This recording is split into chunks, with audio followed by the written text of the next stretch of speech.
ఒకప్పుడు ఆ చేతులు తుపాకులు పట్టాయి, దట్టమైన అడవుల్లో నెత్తుటి మరకలు చూశాయి. కానీ ఇప్పుడు అవే చేతులు సంప్రదాయ వస్త్రాలతో ముస్తాబై వేదికపై అద్భుతంగా నడిచాయి. వినడానికి ఆశ్చర్యంగా ఉన్నా ఇది అక్షరాల నిజం. ఛత్తీస్గఢ్లోని రాయ్పూర్లో జరిగిన జాతీయ చేనేత దినోత్సవ వేడుకల్లో మాజీ మావోయిస్టులు చేసిన ర్యాంప్ వాక్ అందరినీ అబ్బురపరిచింది. ఒకప్పుడు ఆకుపచ్చని దుస్తుల్లో భయంకరంగా కనిపించిన ఆ యువతులు ఇప్పుడు కోసా సిల్క్ చీరల్లో అప్సరసల్లా మెరిసిపోయారు. తెలంగాణ పోలీసులు ఎదుట లొంగిపోయి సుక్మా పునరావాస కేంద్రంలో శిక్షణ పొందుతున్న ఈ 9 మంది యువతులు ముంబై నిపుణుల శిక్షణతో అద్దరగొట్టారు. తమ జీవితంలో ఇలాంటి అద్భుతమైన రోజు వస్తుందని కలలో కూడా ఊహించలేదని ఆ యువతులు ఆనంద బాష్పాలు రాలుస్తున్నారు.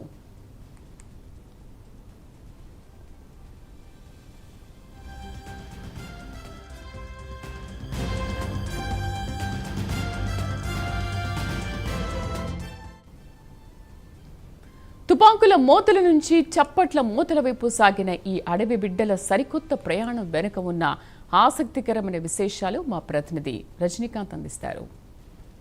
5.5 దశాబ్దాల మావోయిస్టు పార్టీ ఉద్యమంలో మావోయిస్టు పార్టీకి సంబంధించిన కీలక నేతలు లొంగుబాటు పట్టారు. ఒక పక్క మావోయిస్టు పార్టీ కూడా పూర్తిగా అంతరించిపోయిందని చెప్పవచ్చు. మావోయిస్టు పార్టీ కూడా మావోయిస్టు పార్టీపై కూడా దేశవ్యాప్తంగా నిర్బంధం పెరగడం, ఇటు దండకారణ్యం ఛత్తీస్గఢ్, మహారాష్ట్ర, తెలంగాణ, ఆంధ్రప్రదేశ్, ఒరిస్సా రాష్ట్రాల్లో కూడా పూర్తిగా మావోయిస్టు పార్టీ కూడా తుడిచిపెట్టకపోయిందని చెప్పవచ్చు. మావోయిస్టు పార్టీ తుడిచిపెట్టకపోయిన తర్వాత అక్కడ మావోయిస్టు పార్టీలో పనిచేసిన కీలక నేతలు, గ్రామ స్థాయి నేతల నుంచి దళ సభ్యుల కానించి మొదలుకొని రాష్ట్ర స్థాయి, దేశ స్థాయి నేతల వరకు కూడా మహిళా క్యాడర్లు కూడా పూర్తిగా లొంగుబాటు పట్టాయి. వాళ్ళంతా పునరావాసం పొంది వారంతా ఇప్పుడు స్వేచ్ఛగా ఆ జీవితాన్ని కొత్త జీవితాన్ని కూడా ఆరంభిస్తున్న నేపథ్యంలో కొత్తగా ఛత్తీస్గఢ్ రాష్ట్రం రాయ్పూర్లో నిన్న జరిగిన జాతీయ చేనేత సమైక్య దినోత్సవం సందర్భంగా రాయ్పూర్లో జరిగిన గిరిజన ర్యాంప్ వ్యాక్లో మాత్రానికి ఛత్తీస్గఢ్ సంబంధించిన సుక్మా, బీజాపూర్ సంబంధించిన 9 మంది మహిళలు మాత్రం సాంప్రదాయ కోసా సిల్క్స్ ధరించి, సాంప్రదాయ దుస్తులతో ధరించి మాత్రం ర్యాంప్ వాక్ చేయడం మాత్రానికి దేశంలో మాత్రం అందరినీ అబ్బురపరుస్తుంది.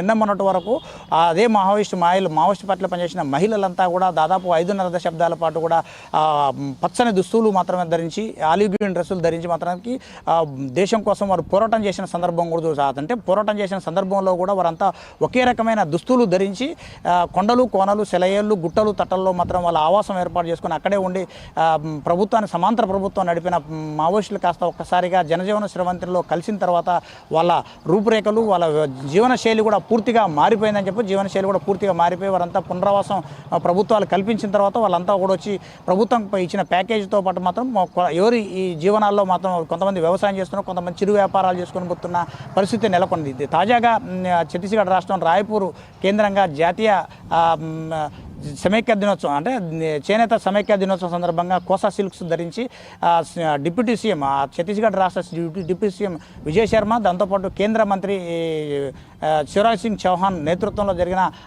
ర్యాంప్ వాక్, జాతీయ చేనేత సమైక్య దినోత్సవం సందర్భంగా ర్యాంప్ వాక్ రాయచూరులో జరిగింది. రాయచూరులో జరిగిన 9 మంది మావోయిస్టు పార్టీ మాజీ మహిళలు వాళ్ళంతా కూడా బీజాపూర్, సుక్మా జిల్లాలకు సంబంధించిన వాళ్ళు. తెలంగాణ క్యాడర్ పోలీసు దగ్గర గతంలో లొంగిపోయారు. వారంతా కూడా ముంబైలో శిక్షణ పొందిన తర్వాత ర్యాంప్ వాక్, కోసా సిల్క్స్ ధరించి వాళ్ళంతా ర్యాంప్ వాక్ చేయడంతో మాత్రం ఒకసారిగా వారు కూడా ఆనంద బాష్పాలు కూడా వ్యక్తం చేస్తూ మాత్రానికి తమ జీవితాల్లో ఈ వెలుగు రేఖలు వస్తాయని ఏనాడు కూడా ఊహించలేదు అంటూ మాత్రం వారు చెప్పారు.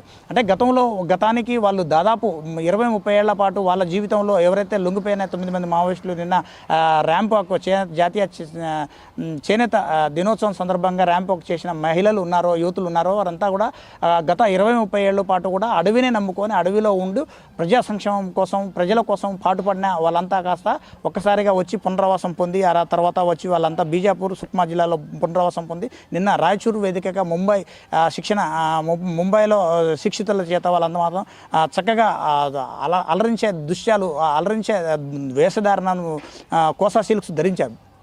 కోసా సిల్క్స్ ధరించి వాళ్ళంతా కూడా ర్యాంప్ వాక్ చేస్తున్న సందర్భంలో కూడా వాళ్ళందరూ చప్పట్ల మధ్య, అంటే ఒకప్పుడు మావోయిస్ట్ పార్టీలో వారంతా కూడా ఉద్యమంలో తుపాకీ పట్టుకొని ఎప్పుడు చనిపోతామో తెలియదు, ఏ తుపాకీ తోట గుండెకి బలైపోతామో తెలియదు, రక్తపటేర్ల మధ్యన జీవనం సాగించిన వాళ్ళు కాస్త ఒక్కసారిగా వచ్చి చప్పట్ల హర్షధ్వానాల మధ్య, ప్రజల హర్షధ్వానాల మధ్యలో మాత్రం వాళ్ళు ఒక్కసారిగా వారందరూ సంభ్రమాచరణకు లోను కావడంతో ఒకసారిగా ఎవరైతే ర్యాంప్ వాక్ చేసిన మాజీ మావోయిస్టు మహిళలు 9 మంది మంది యువతులు ఉన్నారో వాళ్ళంతా కూడా కొంత భావోద్వేగానికి కూడా లోనయ్యారు. భావోద్వేగానికి లోనయ్యి వారంతా కూడా డిప్యూటీ సీఎం విజయ్ శర్మ, దాంతోపాటు కేంద్ర మంత్రి శివరాజ్ సింగ్ చౌహాన్ నేతృత్వంలో మాత్రానికి వారంతా కూడా వారి చేత కూడా సన్మానం కూడా చేసుకున్న సందర్భంలో వాళ్ళు భావోద్వేగమైన ప్రసంగం కూడా చేశారు.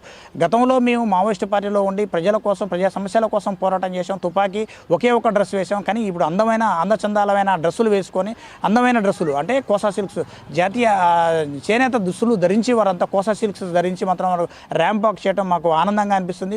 బాహ్య ప్రపంచంలో మారుతున్న పరిస్థితులకు అనుగుణంగా మేము కూడా మారామంటూ మాత్రం వారు చెప్పడం కుసమేరు పని చెప్పవచ్చు. మొత్తానికి ఈ మావోయిస్టు పార్టీ పూర్తిగా అంతరించిపోయింది. అంతరించిపోయిన తర్వాత వారంతా మావోయిస్టు పార్టీలో కీలకంగా పనిచేసిన మహిళా మావోయిస్టులు కావచ్చు, మిగతా వాళ్ళు కావచ్చు, ఎవరైనా సరే వారు అది మావోయిస్టు పార్టీలో పనిచేసిన వారు, ప్రధానంగా మహిళా మావోయిస్టులు మాత్రం తన జీవన శైలిని కూడా పూర్తిగా మార్చుకొని ఒకే ఒక డ్రెస్సు మావోయిస్టు పార్టీలో ఉన్నంతసేపు ఉంది, కానీ మాత్రం ఇప్పటికి రంగురంగుల ఆ దుస్తులు ధరించి మాత్రానికి వాళ్ళ జీవన శైలిని మార్చుకొని ఏకంగా చప్పట్లు కొట్టించుకునే స్థాయికి కూడా ఎదిగి వాళ్ళంతా ఎదగటంతో మాత్రం ఛత్తీస్గఢ్ సీఎం విష్ణుదేవ్ సాయి కూడా హర్షం వ్యక్తం చేస్తున్న పరిస్థితి అయితే ఉంది. రానున్న రోజుల్లో పూర్తిగా ఇంకా మార్పులు రాబోతున్నాయి. ఇంకా కనెక్టివిటీ పెరగాలి, అడవులకు ప్రధానంగా కనెక్టివిటీ పెరగాలి, గిరిజన ప్రాంతాలకు కనెక్టివిటీ పెరగాలి, ఆ ప్రాంతాలకు రహదారులు సౌకర్యాలు అభివృద్ధి చూడాలి. ఆ తర్వాత కనెక్టివిటీ పెరిగితే వాళ్ళ జీవితాల్లో వెలుగులు కూడా మార్పు వస్తుందంటూ మాత్రం ఛత్తీస్గఢ్ సీఎం విష్ణుదేవ్ సాయి కూడా చెప్పిన పరిస్థితి ఉంది.